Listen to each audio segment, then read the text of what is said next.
മുരളി നെല്ലനാട് നോവൽസിലേക്ക് എല്ലാവർക്കും സ്വാഗതം.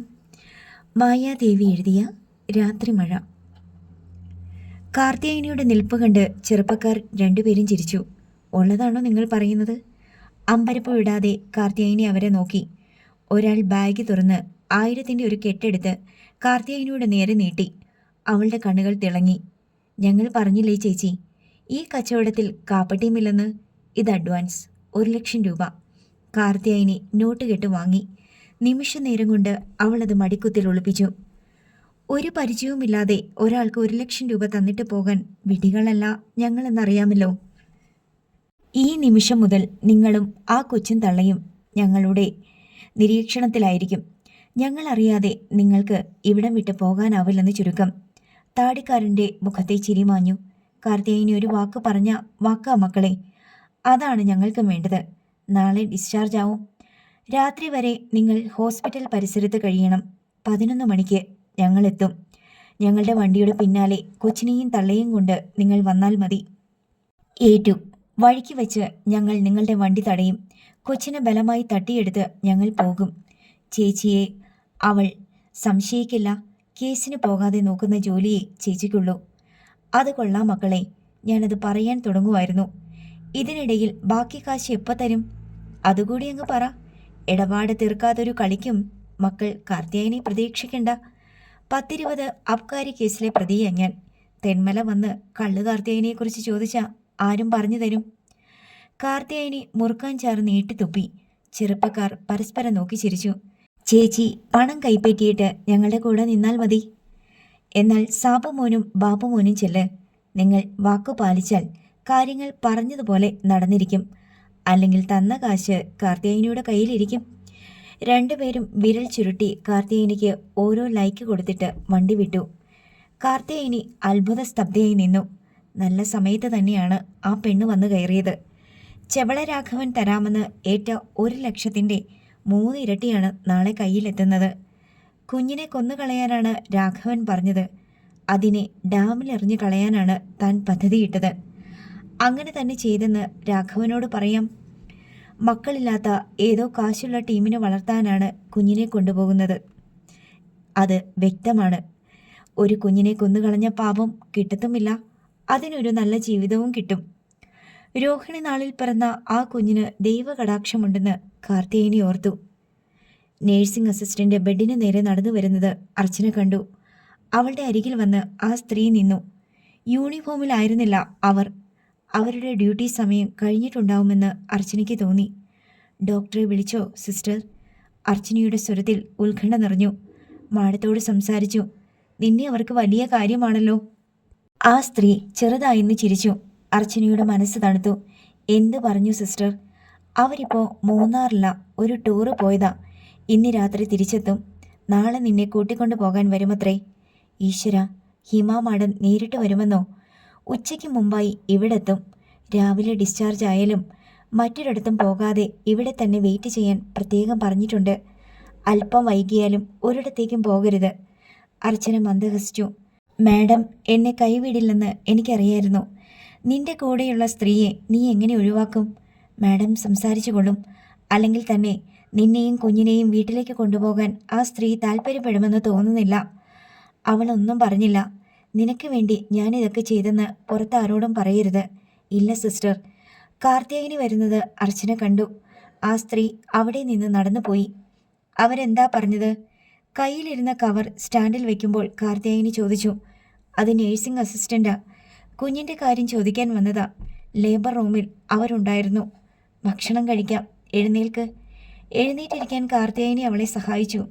എനിക്ക് വേണ്ടി ചേച്ചിക്ക് ഒരുപാട് പണം ചിലവാകുന്നുണ്ടല്ലേ? നീ അതോർത്തൊന്നും വിഷമിക്കണ്ട. ഞാൻ എന്തെങ്കിലും ചെയ്താൽ അതിൻ്റെ ഫലം ദൈവം എനിക്ക് തരും. അവൾ എടുത്തു കൊടുത്ത പ്ലേറ്റും പിടിച്ച് അർച്ചന ഇരുന്നു. ഇവർ തന്നോട് കാണിക്കുന്ന കപട സ്നേഹത്തിൻ്റെ മുഖം നാളെ വ്യക്തമാകും. ഹിമ മാഡം എത്തിയാൽ തനിക്ക് കാർത്തിയായനിയെ തള്ളി പറയേണ്ടി വരും. അവർ വലിയ ബഹളം ഉണ്ടാക്കുമെന്ന് ഉറപ്പാണ്. ഉറങ്ങുമ്പോഴും ഇടയ്ക്കിടെ കാലുകൾ ചലിപ്പിക്കുന്ന കുഞ്ഞിൻ്റെ മുഖത്തേക്ക് അവൾ നോക്കി. രക്ഷപ്പെടണം മോനെ. കാർത്തിയായനിയും ആ സമയം മനസ്സുകൊണ്ട് തന്ത്രങ്ങൾ മെനയുകയായിരുന്നു. മഞ്ഞിൻ്റെ ശക്തി കൂടിയതോടെ രാജപ്പൻ്റെ കിടപ്പ് അകത്തെ ഹാളിലേക്കായി. വലതുകാലിലെ ബാൻഡേജ് എടുത്തിരുന്നു. ഉണങ്ങി തുടങ്ങിയ 4-5 മുറിവുകൾ മാത്രമേ ആ കാലിൽ ഉണ്ടായിരുന്നുള്ളൂ. നഷ്ടപ്പെട്ട ഇടതുകാലിൻ്റെ മുകളറ്റം ഇപ്പോഴും പൊതിഞ്ഞു കെട്ടി തന്നെ വെച്ചിരുന്നു. ചുവരിൽ ചാരിയിരിക്കാമെന്ന നിലയിലായി രാജപ്പന്. SP വിശ്വനാഥനിൽ നിന്ന് പലപ്പോഴായി വാങ്ങിയ പണം കയ്യിലുള്ളതുകൊണ്ട് രാജപ്പനൊട്ടും മുട്ടു വന്നില്ല. അതിൽ നിന്ന് നിത്യച്ചെലവിന് രൂപ എടുത്തു കൊടുക്കുമ്പോൾ അയാളുടെ മനസ്സ് തേങ്ങും. അത്താഴവുമായി ശ്യാമളയും രേവതിയും വന്നപ്പോൾ മച്ചിൽ കണ്ണു നട്ട് കിടക്കുകയാണ് രാജപ്പൻ. രണ്ടാളും കൂടി അയാളെ ചുവരിലേക്ക് ചാരിയിരിക്കാൻ സഹായിച്ചു കൊടുത്തു. അയാൾ ഭക്ഷണം കഴിച്ചു തുടങ്ങിയപ്പോൾ രേവതി കസേരയിൽ ചെന്നിരുന്നു. ഇന്ന് തീയതി 22. അർച്ചനയ്ക്ക് ഡേറ്റ് പറഞ്ഞത് ഈ ദിവസമല്ലേ? രേവതി ചോദിച്ചു. അതെ. അവളുടെ അവസ്ഥ എന്താണാവോ? രാജപ്പന് ഭക്ഷണം കഴിക്കാൻ കഴിയാതെയായി. ചിലപ്പോൾ പ്രസവം കഴിഞ്ഞിട്ടുണ്ടാവും. അങ്ങനെയാണെങ്കിൽ തമിഴ്നാട്ടിലെ ഏതോ ഹോസ്പിറ്റലിലാവും. രേവതി ഊഹിച്ചു. എന്തൊരു വിധിയാണ് അവൾക്ക് സംഭവിച്ചു പോയത്. ശ്യാമള കണ്ണൊപ്പി. ഇവിടെ നിന്നിറങ്ങുമ്പോൾ അവൾ പറഞ്ഞ വാക്കുകൾ ഇപ്പോഴും എൻ്റെ മനസ്സിലുണ്ട്. അവളെ നമ്മൾ കാണുന്നെങ്കിൽ കൂടെ കുഞ്ഞും ഉണ്ടാവുമെന്ന്. കുഞ്ഞില്ലെങ്കിൽ അവളും ഉണ്ടാവില്ലെന്ന്. രേവതിയുടെ കണ്ണുകൾ നിറഞ്ഞു. ശില പോലിരുന്ന രാജപ്പനെ അവൾ നോക്കി. രാഘവൻ്റെ പേരിൽ കേസ് കൊടുത്താലോ അച്ഛാ? പോലീസ് കോയമ്പത്തൂരിൽ ചെന്ന് രാഘവനെ പിടികൂടിയാൽ അർച്ചന എവിടെയുണ്ടെന്ന് അറിയാനാവും. ഇതുവരെ അവൾക്കൊരു അബദ്ധം പറ്റിയിട്ടില്ല. പ്രസവം കഴിഞ്ഞാലാ പേടിക്കേണ്ടത്. രാജപ്പൻ ഞെട്ടി ഉണർന്നു. രാഘവനെ പിടികൂടാൻ ഇവിടത്തെ പോലീസ് വിചാരിച്ചാൽ ഒന്നും നടക്കില്ല. ആണ്ടിപ്പെട്ടി എന്ന തെരുവിലേക്ക് പോലീസ് എത്തിയാൽ ആ നിമിഷം രാഘവൻ അറിയും. അവിടെ നിന്ന് ഒരാളെ പോലീസിന് പുറത്തു കൊണ്ടുപോകണമെങ്കിൽ അവിടെയുള്ളവരുടെ സമ്മതം വേണം. അവൻ അവളെ അങ്ങോട്ടൊന്നും ആയിരിക്കില്ല കൊണ്ടുപോയത്. മിക്കവാറും കമ്പം തേനി ഭാഗത്തെവിടെയെങ്കിലും അവൾ ഉണ്ടാവും. അവൻ്റെ കുറേ പേർ അവിടെയുണ്ട്.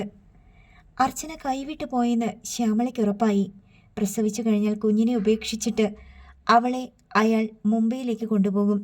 ഒരു ജന്മത്തിൽ തനിക്ക് പാപമോക്ഷം ഉണ്ടാകില്ല. അർച്ചനയെ കണ്ടുപിടിക്കാൻ ഒരു വഴിയുണ്ട്. മകൻ്റെ കുഞ്ഞ് അർച്ചനയുടെ വയറ്റിൽ വളരുന്നുണ്ടെന്ന കാര്യം SP അറിയാമല്ലോ. അർച്ചനയെ രാഘവൻ കൊണ്ടുപോയ വിവരം അയാൾ അറിഞ്ഞാൽ അടങ്ങിയിരിക്കുമോ? രേവതി ചോദിച്ചു. ഒരു നടുക്കം കൂടി രാജപ്പനിലുണ്ടായി. അച്ഛൻ SP വിളിച്ച് പറഞ്ഞാൽ അയാൾ രാഘവനെ പിടികൂടും. അയാൾക്ക് വേണ്ടത് അർച്ചനയുടെ കുഞ്ഞിനെയല്ലേ? പ്രതീക്ഷയോടെ അവൾ രാജപ്പനെ നോക്കി. രാജപ്പൻ ഇരുന്ന് ഉരുകാൻ തുടങ്ങി. നിങ്ങൾ അയാളെ ഒന്ന് വിളിക്ക്. രാഘവൻ പെണ്ണിനെ കൊണ്ടുപോയെന്ന് പറ. തടയാൻ ശ്രമിച്ചപ്പോൾ ഈ നിലയിലാക്കിയ വിവരം കൂടി പറ. നാളെ അയാൾ കുഞ്ഞിനെ ചോദിച്ച് നമ്മുടെ അടുത്ത് വന്നാൽ എന്ത് മറുപടി പറയും? ശ്യാമള രേവതിയെ അനുകൂലിച്ചു. രാജപ്പൻ ശബ്ദിച്ചില്ല. ഇനിയും വൈകിയിട്ടില്ല. അച്ഛൻ എന്തെങ്കിലും ഒന്ന് പറയുന്നുണ്ടോ? രേവതിക്ക് ക്ഷമ നശിച്ചു. അതോ രാഘവൻ അർച്ചനയെ കൊണ്ടുപോയ കാര്യം SP അറിഞ്ഞോ? അതിനും രാജപ്പൻ മറുപടി പറഞ്ഞില്ല. ഇപ്പോൾ മനസ്സിലായി അച്ഛനെ ശിക്ഷിച്ചത് ആരാണെന്ന്. ആ SP. കരയുന്ന പ്രതിമ കണക്കെ രാജപ്പനിരുന്നു. കമ്പ്യൂട്ടറിൻ്റെ മുന്നിലായിരുന്നു സുധീഷ്. നിരഞ്ജന ഓഫീസ് റൂമിലും. വൈകുന്നേരം പുറത്തുനിന്ന് ഭക്ഷണം കഴിച്ചതിനാൽ അത്താഴം ഉണ്ടായിരുന്നില്ല. സെൽ റിങ് ചെയ്തപ്പോൾ സുധീഷ് എടുത്തു നോക്കി. ഫൈസൽ മുഹമ്മദ്. ഹലോ ഫൈസി. സുധി, നാളെ നിങ്ങൾ തിരുവനന്തപുരത്തിന് വരേണ്ടി വരും. ആ പെങ്കൊച്ചിനെ കരമന ഒരു ഹോസ്പിറ്റലിൽ അഡ്മിറ്റ് ചെയ്തിട്ട് ഞാനിപ്പോൾ ക്വാർട്ടേഴ്സിൽ എത്തിയിട്ടേ ഉള്ളൂ. സുധീഷ് എഴുന്നേറ്റു. പെയിൻ തുടങ്ങിയാണോ കൊണ്ടുപോയത്? ചില അസ്വസ്ഥതകളൊക്കെ കാണിച്ചു. ഡേറ്റിന് ഇനിയും 19 ദിവസമുണ്ട്. സുധീഷ് നിരഞ്ജനയുടെ ഓഫീസ് റൂമിലേക്ക് നടന്നു. നാളെ ഞങ്ങൾ വരണമെങ്കിൽ സിസേറിയൻ ഉണ്ടാവുമോ? നാളെ ചെയ്യുമെന്നാണ് ഡോക്ടർ പറഞ്ഞത്. പെണ്ണിൻ്റെ ആരോഗ്യനില ഒട്ടും തൃപ്തികരമല്ല. കുഞ്ഞിനെ പുറത്തെടുക്കാനാണ് ഡോക്ടറുടെ തീരുമാനം. കുഞ്ഞിനെ ഉടൻ തന്നെ നമുക്ക് അവിടെ നിന്ന് മാറ്റണം. അതിനുവേണ്ട ഏർപ്പാടൊക്കെ ഞാൻ ഇവിടെ ചെയ്തുകൊള്ളാം. നിങ്ങളിങ്ങ് പോന്നാൽ മതി. ഓക്കെ ഫൈസി, ഞങ്ങൾ നാളെ എത്താം. സുധീഷ് സംസാരം അവസാനിപ്പിച്ചു. നിരഞ്ജന സീറ്റിൽ നിന്ന് എഴുന്നേറ്റ് കഴിഞ്ഞിരുന്നു. എന്താ, മേലുവിൻ്റെ ഡെലിവറി കഴിഞ്ഞോ? അവളുടെ മുഖത്ത് ജിജ്ഞാസ തുടിച്ചു. ഹോസ്പിറ്റലിൽ അഡ്മിറ്റ് ചെയ്തു. കുറച്ച് ക്രിട്ടിക്കലാ. നമുക്കത് ഊഹിച്ചുകൂടി. നാളെ സിസേറിയൻ ചെയ്യാൻ ഡോക്ടർ തീരുമാനിച്ചു. നമ്മൾ നാളെ ചെന്ന് കുഞ്ഞിനെ ഏറ്റുവാങ്ങണം. നിരഞ്ജനയുടെ മുഖം പ്രകാശിച്ചു. കുറച്ച് ദിവസം കുട്ടിയെ ഇൻക്യുബേറ്ററിൽ വെക്കേണ്ടി വരും. അതുവരെ നമ്മളിൽ ഒരാൾ അവിടെ ഉണ്ടാവണം. ഞാനുണ്ടാവും സുധി. നാളെ നമ്മൾ ഉച്ചതിരിഞ്ഞ് പുറപ്പെട്ടാൽ മതിയാവുമോ? എനിക്ക് ഒഴിച്ചുകൂടാൻ വയ്യാത്തൊരു കേസുണ്ട്. സങ്കടത്തോടെ അവൾ അവനെ നോക്കി. ഞാൻ ഫൈസിയെ ഒന്നുകൂടി വിളിക്കാം. നേരത്തെ എത്തണമെങ്കിൽ ഞാൻ മുമ്പേ പോകാം. നിരഞ്ജന ഉച്ച കഴിഞ്ഞ് പുറപ്പെട്ടാൽ മതി. സുധീഷ് മുറി വിട്ടു. നിരഞ്ജന കസേരയിലിരുന്ന് ഫയലിലേക്ക് നോക്കിയപ്പോൾ അക്ഷരങ്ങളെല്ലാം ഒത്തുകൂടുന്നത് പോലെ അവൾക്ക് തോന്നി. അതൊരു കുഞ്ഞിൻ്റെ മുഖമായി രൂപാന്തരപ്പെട്ടു. കൈകാലുകൾ വായുവിൽ തുള്ളിച്ച് അവൻ തന്നെ നോക്കുന്നു. നിരഞ്ജന ഒരു കുഞ്ഞിൻ്റെ അമ്മയാകാൻ പോകുന്നു. ഒരു കോരിത്തരിപ്പ് അവൾക്കുണ്ടായി. ഫയലിലേക്ക് അവൾ വിരൽ കൊണ്ട് തഴുകി. ആൺകുഞ്ഞാണെങ്കിൽ അവന് നിരഞ്ജൻ എന്ന് പേരിടണം. മകളാണെങ്കിൽ പേരിടാനുള്ള അവകാശം സുധീഷിന് കൊടുക്കണം. ഇരിപ്പുറയ്ക്കാതെ അവൾ എഴുന്നേറ്റു പുറത്തു വന്നു. സുധീഷ് ഫൈസിയോട് സംസാരിക്കുകയാണ്. സംസാരം തീരുന്നതുവരെ അവൾ കാത്തു നിന്നു. ആഹ്ലാദത്തോടെ അവൻ തിരിഞ്ഞു. സിസേറിയൻ രാവിലെ ഉണ്ടാവും. ഞാൻ രാവിലെ പുറപ്പെടാം. നിരഞ്ജന പിന്നീട് വന്നാൽ മതിയെന്ന് ഫൈസി പറഞ്ഞു. ഞാനൊരാഗ്രഹം പറയട്ടെ? എന്തിനാടോ മുഖൗര?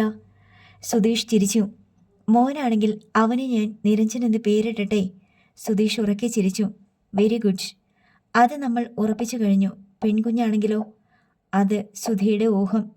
എൻ്റെ മനസ്സിലൊരു പേരുണ്ട്. അത് പറഞ്ഞാൽ സുധിയുടെ മനസ്സ് നോവരുത്. എനിക്ക് വേണ്ടി ജീവിതം അർപ്പിച്ച ഒരു പെണ്ണുണ്ട്.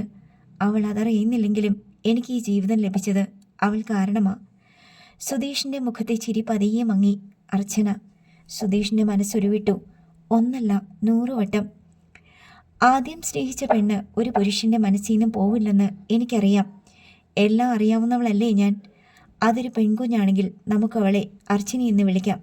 മനസ്സിലൊരു കടൽ ഇളകുമ്പോഴും സുധീഷ് അവളെ നോക്കി ചിരിക്കാൻ ശ്രമിച്ചു. രാവിലെ 10:30 മണിയോടെ അർച്ചനയെ ഡിസ്ചാർജ് ചെയ്തു. എന്ത് ചെയ്യണമെന്നറിയാതെ ഉഴറുകയായിരുന്നു അവൾ. ഡിസ്ചാർജ് ചെയ്യുന്നതിന് മുമ്പ് ഹിമ വാസുദേവ് എത്തിച്ചേരുമെന്നാണ് അവൾ കരുതിയത്. നേഴ്സിംഗ് അസിസ്റ്റന്റിനെ രാവിലെ കണ്ടതുമില്ല. സാധനങ്ങളും തുണികളും ബാഗിലും കവറുകളിലും പാക്ക് ചെയ്യുന്ന തിരക്കിലായിരുന്നു കാർത്യായനി. നമ്മൾ എപ്പോഴാ ചേച്ചി ഇവിടെ നിന്ന് പോകുന്നത്? ആംബ്രോസ് വണ്ടിയുമായി വരും. കുറച്ച് സമയം കഴിഞ്ഞപ്പോൾ ഒരു നേഴ്സ് ദേഷ്യത്തോടെ അവിടേക്ക് വന്നു. നിങ്ങൾ ഇതുവരെയും പോയില്ലേ? ലേബർ റൂമിൽ നിന്ന് ഒരു പേഷ്യൻറ്റിനെ ഇങ്ങോട്ട് അയച്ചിട്ടുണ്ട്. ബെഡ് ഒഴിയണം. വണ്ടി വരാൻ വേണ്ടി കാത്തിരുന്നതാ സിസ്റ്ററെ. കാർത്യായനി വിനീതയായി. അതൊന്നും പറഞ്ഞിട്ട് കാര്യമില്ല. ബെഡ് ഒഴിഞ്ഞേ. നേഴ്സ് മടങ്ങിപ്പോയി. ഞാൻ ഈ ബാഗൊക്കെ എടുത്ത് വരാന്തയിൽ വച്ചിട്ട് വരാം. ഇനി ഇവിടെ കിടത്തില്ല. ബാഗുകളും കവറുകളും എടുത്ത് കാർത്യായനി പുറത്തേക്ക് പോയി. അർച്ചന ചുറ്റും പരതി നോക്കി.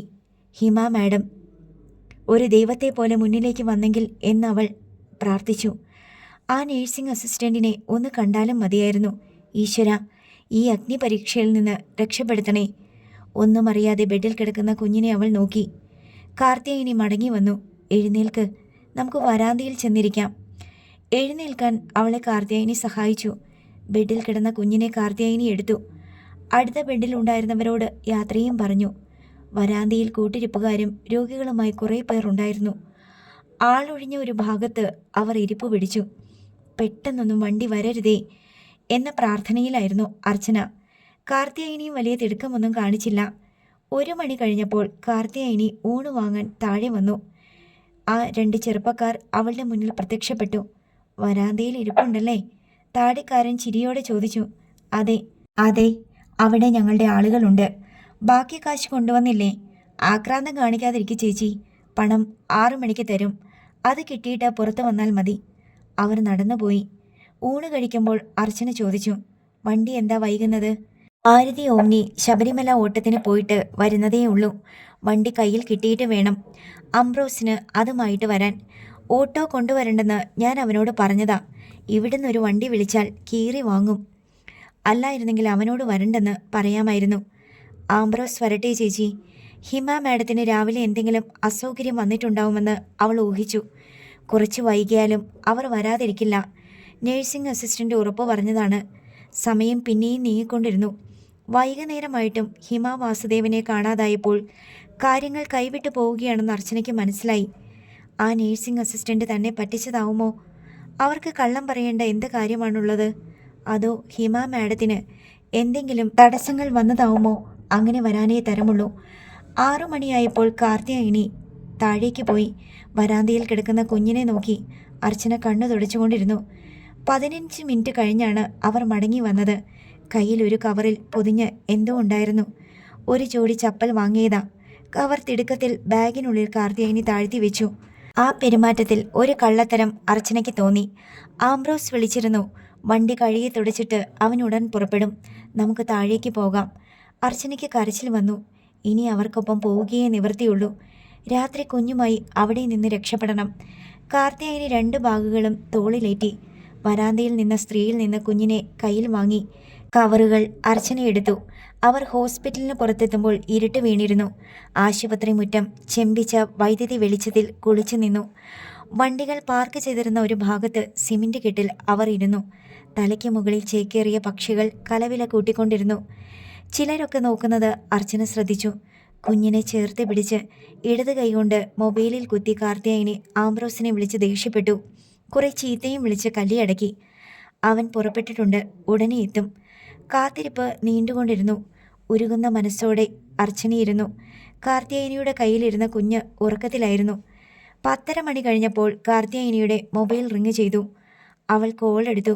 അവർ ഇരിക്കുന്ന ഭാഗം പറഞ്ഞു കൊടുക്കുന്നത് കേട്ടപ്പോൾ ആംബ്രോസ് എത്തിയെന്ന് അവൾക്ക് മനസ്സിലായി. വെള്ള ഓമ്നി അവർക്കടുത്ത് വന്ന് നിന്നു. അതിൽ നിന്ന് ആംബ്രോസ് ഇറങ്ങി വന്നു. കാർത്തിയായനി അവനെ കുറേ തെറി വിളിച്ച് ശകാരിച്ചു. ആംബ്രോസ് ചിരിച്ചു കളഞ്ഞിട്ട് ബാഗുകൾ എടുത്ത് ഓമ്നിയിൽ വെച്ചു. അർച്ചനയെ ആദ്യം കയറ്റി. പിന്നാലെ കാർത്തിയായനി കുഞ്ഞുമായി കയറി. ഓമ്നിക്ക് മുന്നിലായി കറുത്ത സ്കോർപിയോ വന്നു നിന്നു. അത് ആ ചെറുപ്പക്കാരൻ്റെ വണ്ടിയാണെന്ന് കാർത്തിയായനിക്ക് മനസ്സിലായി. സ്കോർപിയോ മുന്നോട്ട് ചലിച്ചപ്പോൾ പിന്നാലെ ഓമ്നിയും നീങ്ങി. എന്താണ് സംഭവിക്കാൻ പോകുന്നതെന്നറിയാതെ അർച്ചന കണ്ണുകൾ അടച്ചിരുന്നു. റോഡിലിറങ്ങി. സ്കോർപിയോയുടെ പിന്നാലെ ഓമ്നിയും ഓടാൻ തുടങ്ങി. മെഡിക്കൽ കോളേജിന് മുന്നിലെ റോഡ് മുറിച്ചു കടന്ന് സ്കോർപിയോയും ഓമ്നിയും ചാലക്കുഴി റോഡിലേക്കിറങ്ങി. കുറേ ദൂരം ചെന്നപ്പോൾ ഇടുങ്ങിയ റോഡ് തികച്ചും വിജനമായി. ഒരു പാലം കടന്നയുടൻ സ്കോർപിയോ ഓമ്നിയെ വിലങ്ങി നിന്നു. ആംബ്രോസ് ബ്രേക്കിൽ ചവിട്ടിയപ്പോൾ അർച്ചന ഞെട്ടി കണ്ണു തുറന്നു. എന്താടാ? കാർത്തിയായനി ചോദിച്ചു. ഒരു വണ്ടി വഴി തടഞ്ഞു ചേച്ചി. ഏത് മറ്റവനാടാ? സ്കോർപിയോയിൽ നിന്ന് 4 പേർ ഓമ്നിയുടെ നേരെ പാഞ്ഞു വരുന്നത് അർച്ചന കണ്ടു. ഇവനൊക്കെ ആരാ? കാർത്തിയായനി ഉറക്കി ചോദിച്ചു. എനിക്കറിയില്ല. ആംബ്രോസ് പരിഭ്രമിച്ച മട്ടിലായിരുന്നു. ഓടി വന്നവർ ഓമ്നിയെ വളഞ്ഞു.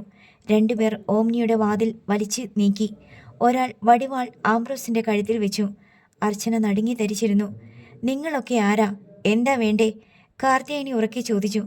ഒരാൾ കാർത്തിയായനിയുടെ മടിയിലിരുന്ന കുഞ്ഞിനെ പിടിച്ചതും അർച്ചന നിലവിളിച്ചു. അയ്യോ, എൻ്റെ കുഞ്ഞ്! വിടടാ പട്ടികളെ കുഞ്ഞിനെ! കാർത്തിയായനി ചീറിയെങ്കിലും കുഞ്ഞിൻ്റെ പിടി അയച്ചു കൊടുത്തു. അർച്ചനയുടെ കൈ തട്ടി മാറ്റി അവർ കുഞ്ഞിനെ വലിച്ചെടുത്തു. കുഞ്ഞ് കരയാൻ തുടങ്ങി. എൻ്റെ കുഞ്ഞ്! അയ്യോ, എൻ്റെ കുഞ്ഞ്! അർച്ചന കൈകൾ വീശി നിലവിളിച്ചു.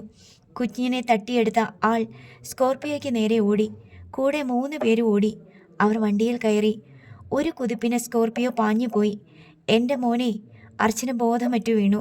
സ്കോർപിയോയുടെ പിന്നിലെ ചുവന്ന വെളിച്ചം ഇരുളിൽ അലിഞ്ഞു ചേരുന്നത് നോക്കി കാർത്തിയായനി ഇരുന്നു.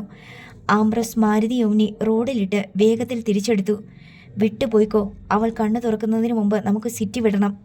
കാർത്തിയായനി ചുറ്റും നോക്കി. വന്ന വഴിക്ക് തിരിച്ചുപോയ ഓമ്നി മെഡിക്കൽ കോളേജിന് മുന്നിൽ നിന്ന് പട്ടൺ റോഡിലേക്ക് കയറി പാഞ്ഞു. അർച്ചന ബോധരഹിതയായി സീറ്റിൽ വീണ് കിടപ്പുണ്ടായിരുന്നു. ഹോട്ടൽ ഹൊറൈസന്റെ 3rd ഫ്ലോറിലെ റൂമിൽ സുധീഷും നിരഞ്ജനയും അക്ഷമരായി ഇരിപ്പുണ്ടായിരുന്നു. സമയം രാത്രി 11 കഴിഞ്ഞു. സുധീഷ് രാവിലെ വരാൻ നിശ്ചയിച്ചുവെങ്കിലും ഫൈസൽ മുഹമ്മദ് നിർദ്ദേശിച്ച പ്രകാരം യാത്ര 12 മണിക്ക് മാറ്റുകയായിരുന്നു. കോടതിയിലെ തിരക്കുകൾ തീർത്ത് നിരഞ്ജനയും സുധീഷിൻ്റെ ഒപ്പം കൂടി. സന്ധ്യയ്ക്കാണ് അവർ ഹോട്ടലിലെത്തിയത്. അലമേലുവിൻ്റെ ആരോഗ്യനില വളരെ മോശമായതിനാൽ സിസേറിയൻ നീട്ടിവെച്ചതാണ്. ഇന്നത് നടക്കാൻ സാധ്യതയില്ലെന്ന് സുധീഷിന് തോന്നി. ഒരു മനസ്സമാധാനവുമില്ല സുധി. നമുക്കൊന്ന് ഹോസ്പിറ്റലിലേക്ക് പോയാലോ? ഇരിപ്പുറപ്പിക്കാതെ നിരഞ്ജന എഴുന്നേറ്റു. നമ്മൾ ഇപ്പോൾ അങ്ങോട്ട് ചെല്ലേണ്ടതില്ലെന്നല്ലേ ഫൈസി പറഞ്ഞത്? നമുക്ക് വെയിറ്റ് ചെയ്യാം. സുധീഷ് പറഞ്ഞു തീർന്നപ്പോൾ സെല്ല് റിങ് ചെയ്തു. ഫൈസിയാ? നിരഞ്ജന ഉത്കണ്ഠയിൽ വീർപ്പുമുട്ടി. ഹലോ ഫൈസി. സുധി, ബാഡ് ന്യൂസാണ്. ഫൈസിയുടെ നിരാശ കലർന്ന സ്വരം കാതിലെത്തി. പറയൂ. സുധീഷ് നിരഞ്ജനയ്ക്ക് കൂടി കേൾക്കാൻ സ്പീക്കർ ഓൺ ചെയ്തു. 10 മണിക്ക് സിസേറിയൻ കഴിഞ്ഞു. അമ്മയും കുഞ്ഞിനെയും രക്ഷപ്പെടുത്താനായില്ല. 2 പേരും മരിച്ചുപോയി. Oh my God! നിരഞ്ജന നെഞ്ചിൽ കൈവച്ചു. നടുക്കത്തോടെ സുധീഷ് അവളെ നോക്കി. സിസേറിയൻ ചെയ്യാനുള്ള നിലയിലായിരുന്നില്ല അവൾ. കുഞ്ഞ് ഉള്ളിൽ വെച്ച് മരിച്ചുപോയെന്നറിഞ്ഞപ്പോൾ പുറത്തെടുക്കാനുള്ള ശ്രമത്തിലായി. അതും പാളിപ്പോയി. നിരഞ്ജന കാതുപൊത്തി. ഞാനിപ്പോൾ ഹോസ്പിറ്റലിലാണ്. നിരഞ്ജനയോട് എന്ത് പറഞ്ഞ് ആശ്വസിപ്പിക്കുമെന്ന് എനിക്കറിയില്ല. നിങ്ങളെ വിളിച്ചു വരുത്തി വല്ലാതെ മോഹിപ്പിച്ചു. ഫൈസൽ മുഹമ്മദിൻ്റെ ക്ഷമാപണം വന്നു. വിധിയെന്ന് കരുതാം ഫൈസി. ഞങ്ങൾ രാത്രി തന്നെ പുറപ്പെടുകയാണ്. ഞാനിപ്പോൾ ഹോസ്പിറ്റലിൽ നിന്ന് ഇറങ്ങും. നാളെ രാവിലെ പോയാൽ പോരെ? രാത്രി ഡ്രൈവ് ചെയ്യുന്നത് റിസ്ക്കാണ്. ഇല്ല, രാത്രി പോകുന്നതാണ് നല്ലത്. ചെന്നിട്ട് വിശദമായി സംസാരിക്കാം. ഞങ്ങൾക്ക് നിരാശയൊന്നുമില്ല, വേദന മാത്രമേ ഉള്ളൂ. Okay Faizi. Sudheesh call cut ചെയ്തു. ബെഡിൽ കാൽമുട്ടുകളിൽ കൈയൂന്നി മുഖം പൊത്തി നിശബ്ദയായി ഇരിക്കുകയായിരുന്നു നിരഞ്ജന. സുധീഷ് അരികിൽ ചെന്ന് അവളുടെ ചുമലിൽ കൈവച്ചു. മുഖമുയർത്തി നിറഞ്ഞൊഴുകുന്ന കണ്ണോടെ അവൾ സുധീഷിനെ നോക്കി. അവന് വിഷമം തോന്നി. ഫെയ്റ്റ്, ആ കുഞ്ഞിനെ നമുക്ക് വിധിച്ചിട്ടില്ല. ആ പെൺകുട്ടിയെ ഞാൻ ഓർത്തു പോയതാ. ആർക്കും ഒരു ശല്യമാകാതെ അവൾ പോയല്ലോ. പോലീസിന് കൈ കഴുകാനും എളുപ്പമായി. രാത്രി റോഡിൽ ഉപേക്ഷിക്കപ്പെട്ട നിലയിൽ കണ്ട ഗർഭിണിയെ ഹോസ്പിറ്റലിലാക്കി. അമ്മയും കുഞ്ഞും മരിച്ചു. അവൾ ആരെന്നോ എന്തെന്നോ അറിയാതെ അൺനോൺ എന്ന പേരിട്ട് ശ്മശാനത്തിൽ അടക്കം ചെയ്യാം. അവളെ പിച്ച് ചീന്തിയ അവളുടെ മുത്തച്ഛൻ്റെ പ്രായമുള്ള ആ VIP ഭൂമിയിൽ സസുഖം വാഴും. ഇനിയും ഇതുപോലുള്ള പെൺകുഞ്ഞുങ്ങൾ അയാൾക്ക് ഇരയാകും. നിരഞ്ജനിയുടെ മിഴികളുടെ തീ സുധീഷ് കണ്ടു. ഇങ്ങനെ നഷ്ടമായ നിരാശയായിരുന്നില്ല അവളുടെ കണ്ണുകളിൽ.